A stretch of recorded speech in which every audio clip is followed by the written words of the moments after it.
Assalamu alaikum rahmatullahi wa barakatuh. Welcome back to the third episode of my show, Muslim Matters. I'm Abubakr Nanabawa, your host. I hope you can all hear me clearly. So, the last couple of weeks, we've had some interesting sessions um, about political engagement um, and about how we believe that as British Muslims, why we believe and why we believe British Muslims should be passionately involved in the political process. And last week we covered how and why you can get involved in electoral, what I describe as electoral politics, which is obviously my focus as part of Muslim Vote. But today I want to talk to you about other ways of political engagement and political involvement. Um, Namely, I want to discuss something that I'm going to call community organizing. Now, as we've seen yesterday, in the last 12 hours or so, there has been a continuation of the war in Gaza and the end of the ceasefire.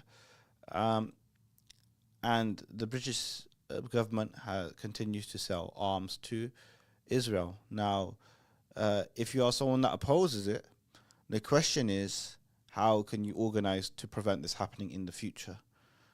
Uh, I often use this phrase to people um, that devastation or genocide or deportation or dehumanization or war are never caused in the moments that they occur. They are always caused in the build-up around them.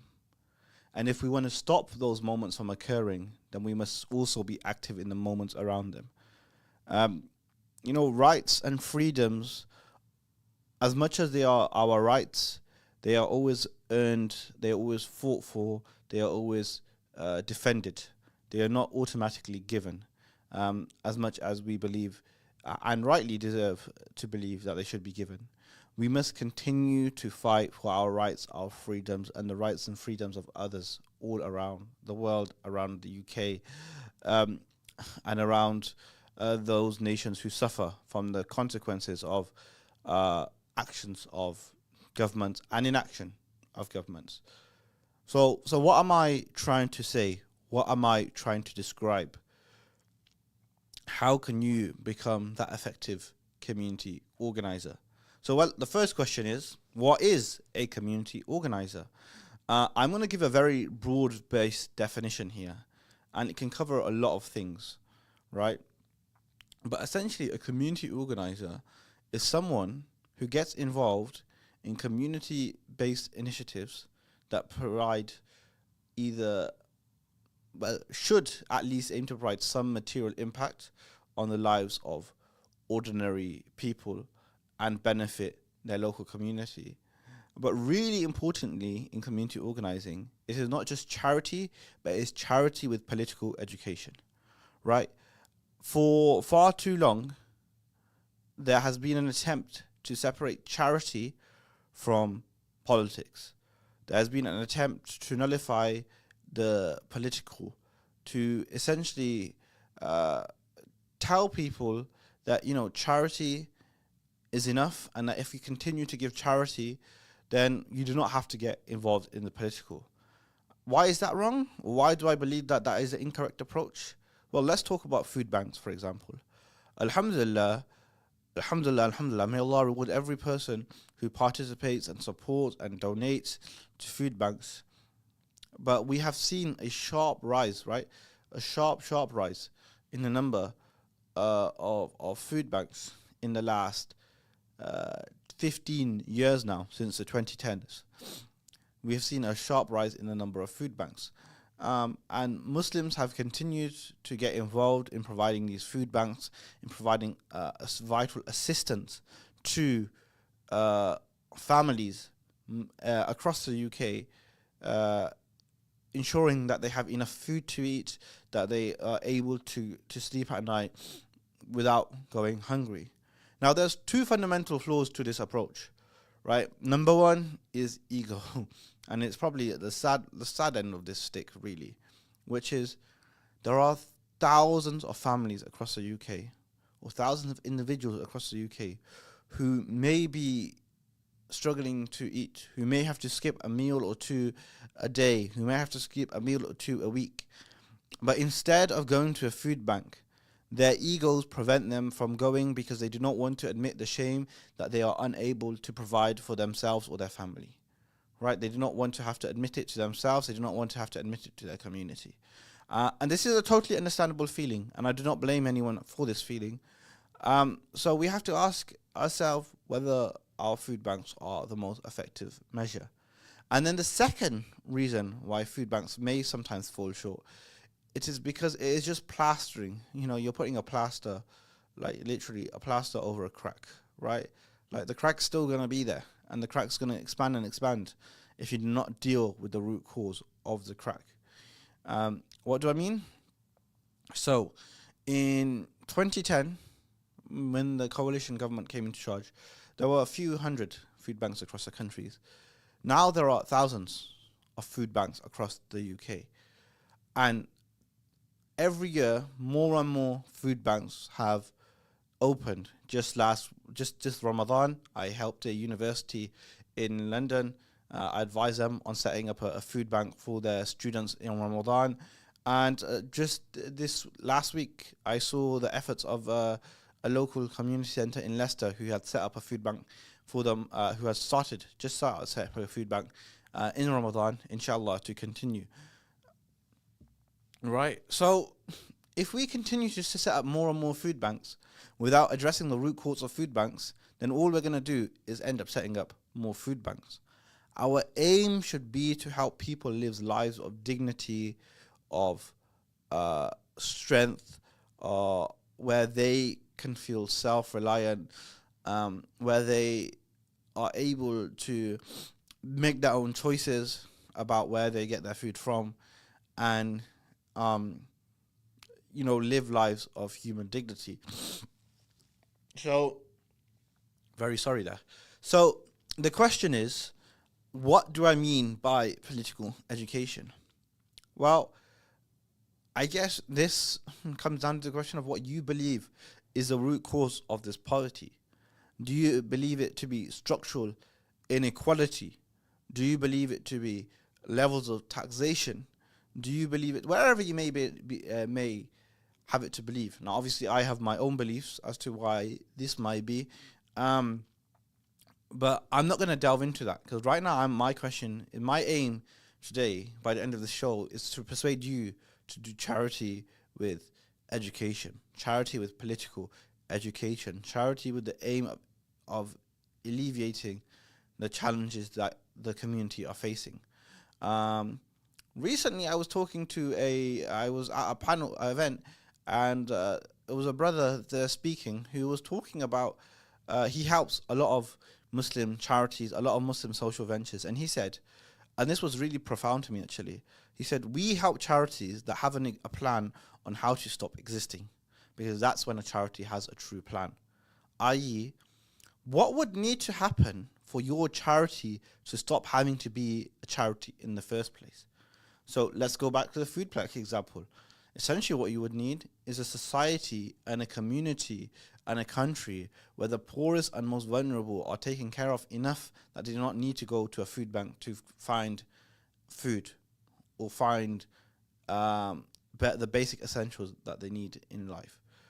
So that would be an exit strategy. Now, how do we reach that exit strategy? Well, political education, lobbying, government, challenging economic policy, whether it be around taxation, whether it be around benefits, whatever it may be around, we have to challenge these policies.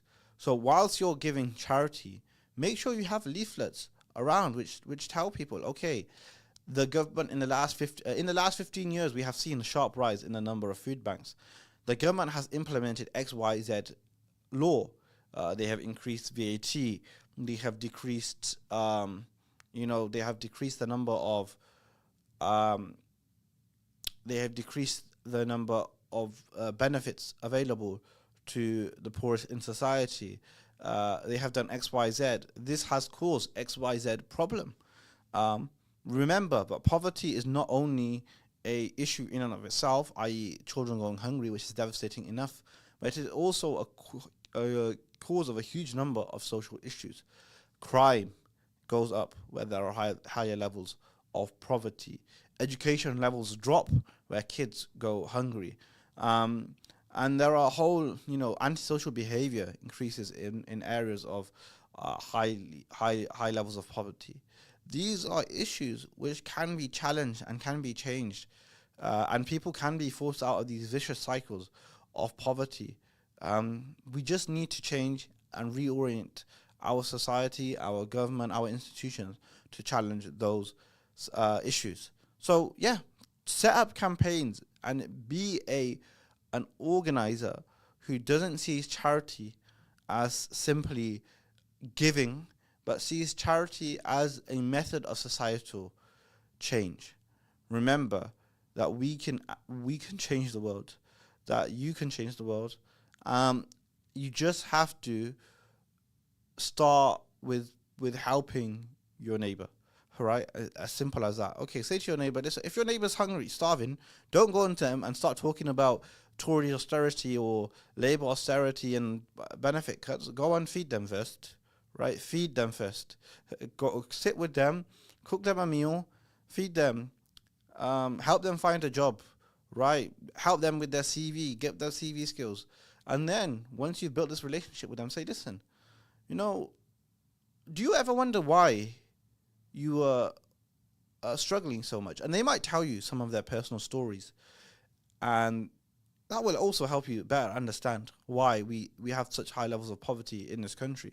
But then also, in addition to that, you can say, listen, so I've read up on these statistics, I've read up on this education, and also there are a number of grassroots charities or organizations which have come up with potential solutions, whether it be anti-child poverty charities, or charities which aim to tackle poverty within disability communities, or charities which aim to challenge welfare cuts or high taxes or whatever those organizations may be, and say, all right, so, I want to make sure that not only you're not suffering, but that our neighbor 4 streets down is also not starving, right? And we can change that, because unfortunately, as communities, we may have only limited money. And unfortunately, where there is poverty in a street, there'll be a high level of poverty usually, which means it might be difficult for a few families to support them all.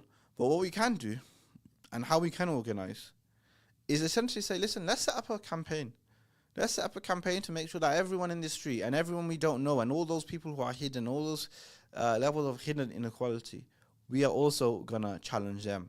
We're going to challenge the government to deliver better services, better quality government for me, you, and everyone around us. So now the question is, what makes an effective community organizer? Well, question number one, I think, is probably one of the most important requests that I ever make to anyone that I ever do training with, is read. Right? We have to become a community obsessed with reading. Right? Read mainstream media, read alternative media, read books, read Twitter, read Instagram, watch TikTok, watch all sorts and read all sorts of literature, of media, because you can only understand. One of the most key ways of understanding the society around us is by reading what those around us think. Now, over the last few years, I've heard many people express resentment and frustration towards mainstream media, towards narratives, towards the way that they report, to the narratives that they believe that they build, to the negative consequences that people believe that they have on society. My question to you is, how would you benefit by avoiding mainstream media? Or how would listening to mainstream media benefit you? Let's say you do believe that mainstream media is the the voice of the uh, of the establishment, then isn't it beneficial to you as someone who wants to change the narrative, who wants to change what's going on within the establishment, who wants to create a more just society? Isn't it beneficial to you to know what the establishment believes? Isn't it beneficial to you to understand how they think, to learn the language they use, to understand that the tone they speak in, to understand the words that the way that they think? Isn't that of benefit to you? Right? So let's start listening to mainstream media. And listening to mainstream media will make you the most effective, one of the most effective, uh, methods of change, because now you know how to challenge their narratives. What statistics are they using? What source of data are they using? What points of context are they using? And how can you challenge those positions if you disagree with them? Also, read books, long-term piece of literature. For example, there are literature which explains how income inequality exacerbates crime within an area. It's often an underestimated kind of topic when discussing something like knife crime, for example. Many people, when discussing knife crime, often forget to talk about poverty alleviation, challenging income inequality, and they often just focus on issues like policing and education, etc. But if you can challenge inequality and poverty, then you will not only make sure that that kid eats, but you will also make sure that they live in safer streets, right? Unfortunately, that was an accidental rhyme. I did not mean it like that. But, that is the nature of the political and social world that we live in. Making one small change will not only improve their lives today, but it will also mean that they have a fairer chance tomorrow. So read, right? And so read all sorts of literature. If you're interested in economics, read books about the economy. If you're interested in foreign policy, read books on foreign policy. If you're interested in the ongoing war in Gaza, then read up about the history of Israel, read up about the Balfour Declaration, and especially read up the role of the British in the creation of the State of Israel, and our role in the subsequent 100 years since the creation of the State of Israel. So, read, because without reading, you will remain ignorant. And ignorance is not only bliss to you, ignorance is bliss to the establishment, right? Because if you remain ignorant and you stop reading and you stop understanding what's happening, then the establishment, they no longer have to justify themselves to you. They no longer think that you're a serious threat. And they believe that they can just go on and continue to blame others for the problems that society may face. And they will continue to avoid the truth that you may feel, because they will think that you're an ignorant person. And if you're not reading, and if you're not studying, and if you're not looking around you, then unfortunately they will be correct. And why would we give them the opportunity to be correct? So what else makes an effective community organizer? Well, community makes an effective community organizer. If you want to actually understand poverty beyond just the academic realm, for example, and you want to challenge poverty in this country, then you need to talk to people who are suffering in poverty, right? You need to talk to people about, ask them, say, listen, why are you struggling to find a job? Or why is your job not giving you enough hours? Or do you believe your work is not paying you enough? Right? Or ask them, ask them about rents. Okay, if they say, no, I've got a job, I work 40 hours a week, I believe I make a fair wage for the work that I do, then say, okay, so what is it that you're struggling with? Are bills too high? Are foods too expensive? Is rent too expensive? Are they not receiving appropriate support from the government?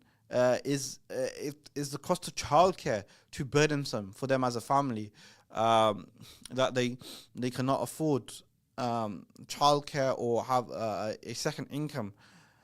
These are fundamental questions that we have to make sure that we ask. So, for example, on the issue of Israel and Palestine, right? We have to go and let's talk to Palestinians. Let's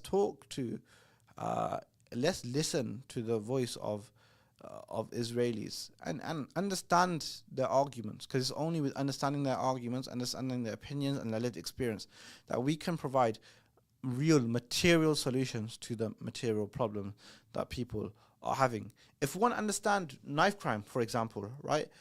Sure, like I pointed out, income inequality is a big driver in knife crime, right? Indirectly, I suppose. But let's say, for example, you want to understand the issue of crime. How can we challenge the crime that we see in our society? Talk to children who have either directly been the victims or even the perpetrators of these crimes. Why? Because if we want to stop those crimes from happening in the future, we have to understand why they happened in the present.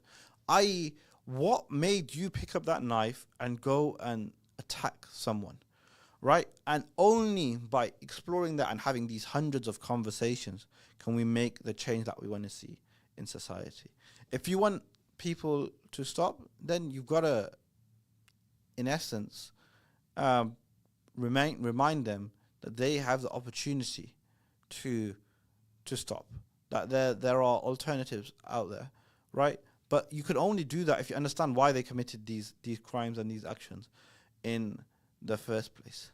What's the third thing that I suggest makes a good community organizer? Making a material difference. Actually, let me get back to that in a second. I should have said this first. If you want to be a good community organizer, you have to understand the community that you live in as well, right? So these conversations shouldn't just be for show and to be patronizing and talk down to people and say, oh, me as a wise old person wants to come to you and ask you about your problems. No, you have to get involved in your community and understand and really understand and get in and understand the challenges these people are facing, whether it be children, teenagers, young adults, elder people. If you want to help them, then you have to really understand them. Again, you have to understand the language that they speak, understand the challenges that they're going through, understanding where they feel like they have been let down, and understand the solutions that they think there are potentially to the challenges that they've been facing. Because there is no better expert on the challenges of a community than the members of the community themselves. Okay, so let me get back onto what I was saying, which is providing a material difference. Now, this is why I'm a very big supporter of food banks as initiatives. I do think sometimes, food banks could be more politically active, but at the core of a food bank, they see the challenges that people are facing and they just alleviate those challenges, right? Like I said, you don't look at a starving person and start talking to them about government policy. You don't look to a person who has had to skip 2 meals and say to him, listen, come and sit with me and I'm going to talk to you about Nick Clegg and David Cameron and George Osborne. Or you don't look to a person who's struggling to find affordable rent and say, listen, let's sit and have a conversation about Margaret Thatcher and Tony Blair's reforms to the social housing infrastructure, right? Or you don't see a person who's struggling with a pensioner who's struggling with poverty and say, let's sit and talk about Keir Starmer's change to the winter fuel payments. No, first you support them, and then let's have these political conversations. Or whilst you're supporting them, let's have those political conversations.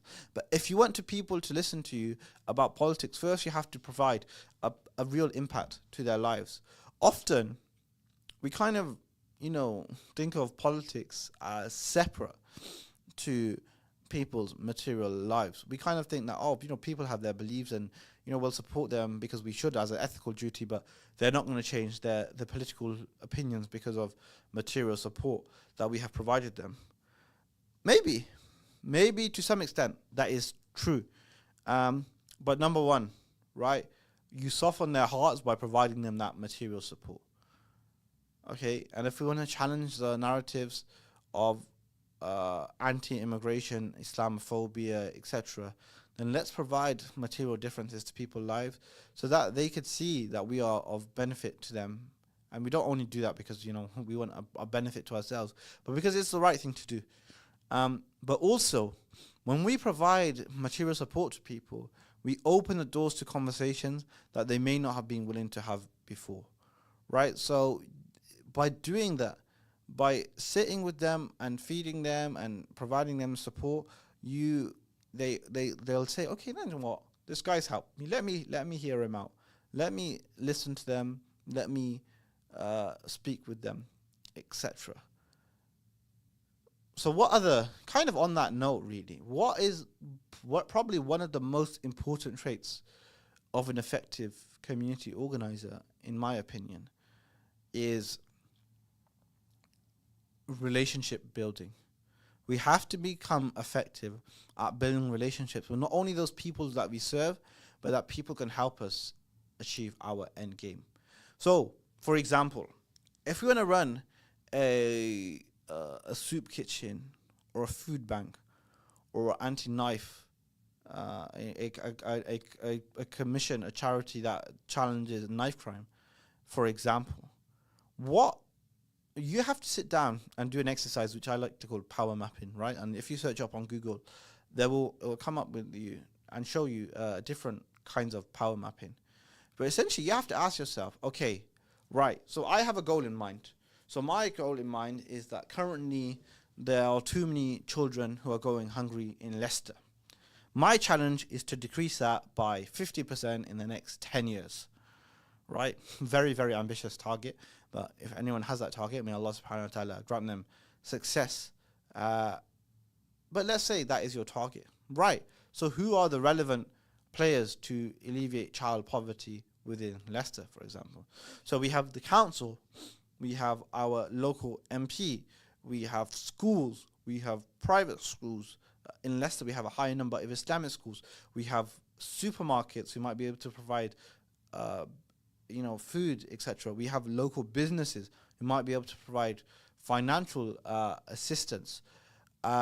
We have other charity organizations. What other food banks already exist in the area? Is it worth building a relationship with them? What other poverty alleviation organizations exist? Are there people that I need to sit down with to gain experience from? Are there people who can help me fill in relevant forms to register my organization as a charity or as a community interest company, right? What is the difference between a CIC, community interest company, and a charity and a limited company? What is the best way for me to register my company, for example, or my organization? These are all questions that we have to answer. And the best way to answer them and the best way to find out is to build up enough relationships that we have people who are willing to help us.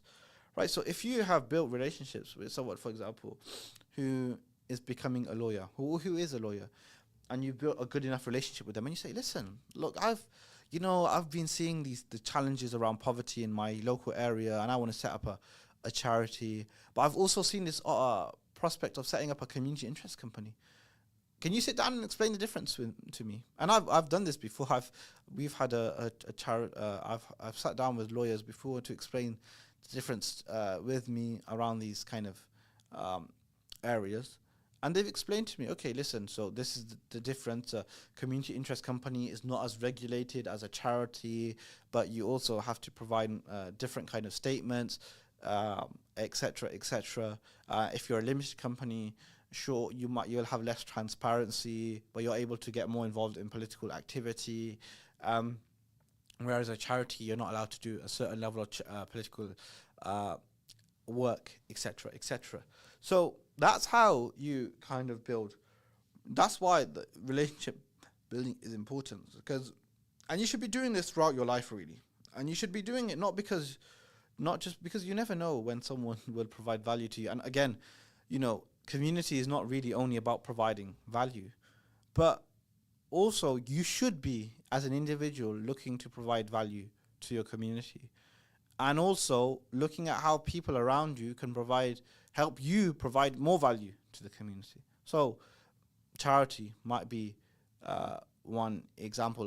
Legal might be one example where you might need it. But let's say you're a year in to your charity, to your organization, and you've seen that, okay, listen, I've had a great deal of success here.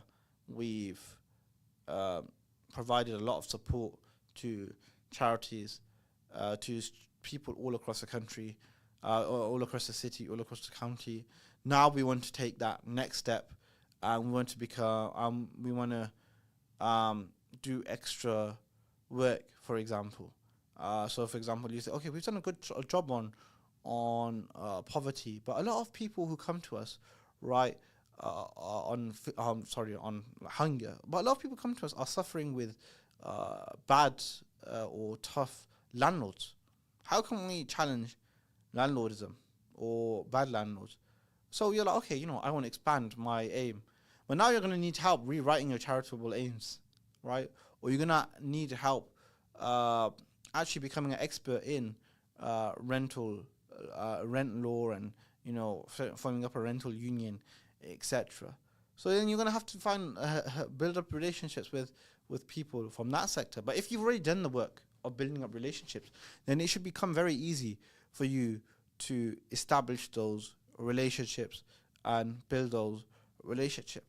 Now, where is one of the best places for Muslims to build up these relationships, and perhaps one of the more underutilized areas of British society that, on a personal level, I believe has been underutilized and underexplored by Muslims in this country, is joining your local trade union, right?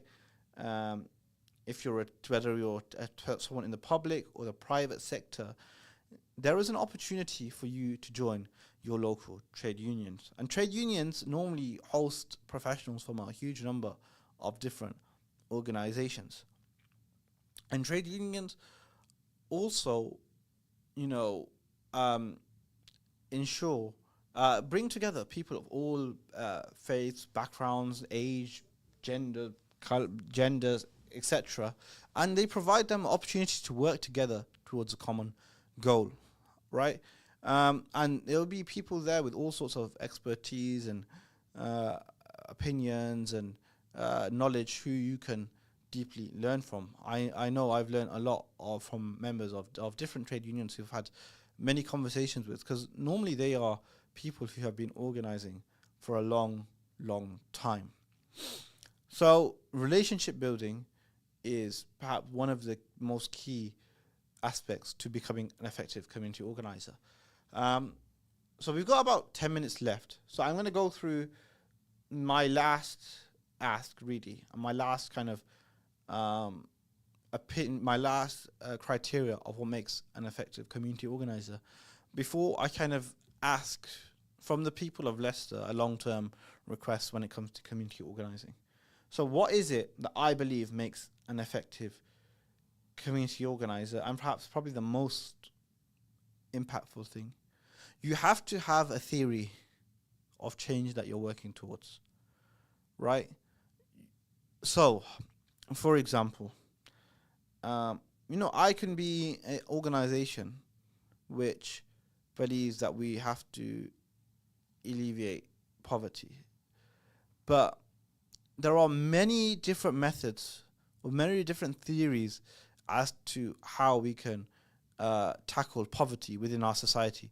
So, for example, there will be those who argue that we should essentially create a flat tax rate, and increase entrepreneurism, make a freer market, lower taxes, get rid of VAT, for example, and provide, and that way you provide a better market for higher paying jobs, and people get paid more, tackle poverty, etc. Right? Or you could believe distribute income, etc. But without a kind of coherent line of thinking, the challenge that we face is that these issues are always very interlinked. Now, during this last 40 minutes or so, I've predominantly talked about three issues, right?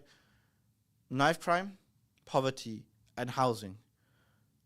These three issues are not independent of one another, right? These issues are not independent of one another. These issues are all very intimately interlinked. They are very closely interlinked. We cannot challenge one without challenging the other. What do I mean by this? So, like I said many times before, for example, if we want to challenge poverty in this country, one of the biggest challenges that we face are rising levels of rental income. So if we want to challenge rental prices, right? So if we want to challenge poverty and challenge, the number of food banks and decrease the number of food banks and ensure that there are people who are able to eat without having to turn towards food banks, we're going to have to challenge the issue of housing. And if we want to challenge the issue of poor education at younger levels, especially in low income areas, and if we want to challenge the issue of crime in these areas, then we got to start feeding our children, right? These are like issues which are really linked. Now, how we get there, again, but if you do not have a theory of how you get there or how we create that change, then unfortunately you're not going to link these things. And if you don't link these things, then again, you're just going to be sticking plasters over the issues that we face. And remember, you don't have to, when we talk about I think when I talk about theory, people often think in very ideological terms that I have to start talking like I'm from the left or I'm from the right. Or look, having worked in politics for a number of years and having not lots of years, I'm still young, but having been involved in the political sphere for a number of years now, most people don't think in terms of left wing, right wing. This is kind of nonsensical lines of thinking. People think in terms of solutions. And if you can provide people real solutions, then they'll sit back and they'll listen to you, right? They'll go, okay, let's have that conversation. But it's only when you so learn to not only absorb and understand the theory, but learn to communicate that in a way that people across different spectrums, across different ideas understand you. Because most people are not thinking in terms of left wing, right wing. They're just thinking, okay, look, I'm suffering from XYZ problem. How can we change that problem? And how can we put that in the most simple language? Which is where I come to my kind of final request for people, for Muslims across the country, which is this: for many years since we've come to this country, and again I discussed this in a lot of detail in the first episode. Muslims have been in the UK since the 1950s. Well, in large numbers. Obviously, there were Muslims before. But in large numbers, Muslims started coming to this country in the 50s and the 60s and the 70s. All right? And we've established ourselves in this country. And we have proven ourselves, alhamdulillah, to be vital members of the community. But yet we still lack a level of political agency. And why is that? Right? And I get this kind of question all the time from people, which is why, don't you feel uncomfortable saying that there is a Muslim vote or questions of this sort? Right? And the presumption behind these kind of questions is that we should be embarrassed that there is a block vote. That there is a block. But like any other community that has a shared set of values, Muslims often don't vote in a block, but a large number of Muslims will vote the same way. Why? Because they have a same set of values. They might live in the same community, etc. So how can we maximize that political power and political agency that we have for the benefit of the whole of this country and for the benefit of the people of Gaza, of the people in Sudan, of international justice, for the people of Syria, and whoever is facing injustice, whether it be in the UK or internationally. And this is why I ask you today, as British Muslims, inshallah, that you become political organizers yourself, right? That you become agents of political change yourself. Because it is with the work that you do, with the effort that you put in, that we can start to make those changes. And alhamdulillah, we've seen a large number of, a very significant influx of Muslims into political spaces in the last 15 to 20 years, with Muslims, an increasing number of Muslims working in MPs' offices as civil servants. Well, civil servants aren't political positions, but in Parliament, as civil servants, within the council, becoming councillors, etc. But again, change starts from the street. Change does not start in the council. Change does not start in our MPs' offices. In fact, MPs and members of Parliament are probably the last people to react and cause change. They are normally forced into change by the grassroots. And often I hear this kind of claim a lot of times, that this is a naive way of thinking and etc. etc. But look at the history of this country. Look at the history of where you live. Understand the context in which you live in. It has always been ordinary people stepping up and forcing the government to make change, which has made positive change in this country. And there is no reason that me and you cannot be part of that positive change, right? And we don't have to become MPs and councillors, and we just have to get into our communities, mobilize enough individuals, and work to make that real change. Understand the problems that we are facing.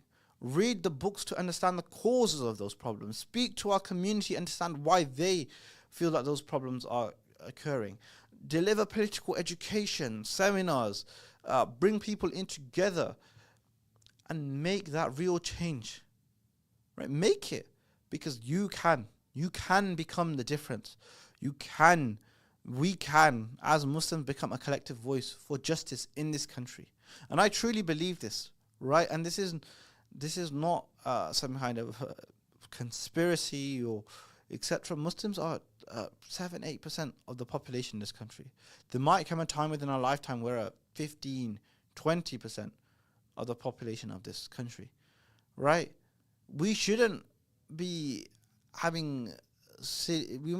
underestimating our potential to make positive change, right? To make sure that there are kids who are not going to school hungry, to ensure that there are single mothers who are able to go out to work whilst they're provided with childcare, right? To ensure, whatever issue it may be, right? To ensure that small businesses are able to thrive and that our communities are able to breathe, right? That the poorest in society are taken care of, whilst those who provide value to their businesses are able to do so. But we have to ask ourselves how we want to achieve this, right? So set up community organizing groups. Find a problem within your community and say, okay, there's a gap here. I think I can provide value. I think I can help challenge it. Then get working today. Start reading the literature. Start getting in contact with relevant members of your community. Bring together a coalition. Speak to people and say, listen, we know that there is this problem and we think that we can provide this change. But remember that, of course, first provide material support, but remember, providing support without a ultimate goal is a fool's errand, because all you're going to be doing is, throughout your lifetime, you're going to see these issues getting worse and worse and worse. And my request and my question to you is that we can actually see a society that gets better and better and better. Poverty is not inevitable. Crime is not inevitable. Housing insecurity is not inevitable. So step up. Take that challenge. Show that you and I can make a real difference to the country that we live in, to the society that we live in. And tell people that we will become agents of positive change for a better UK and a better world. Inshallah. Assalamu alaikum wa rahmatullahi wa barakatuh.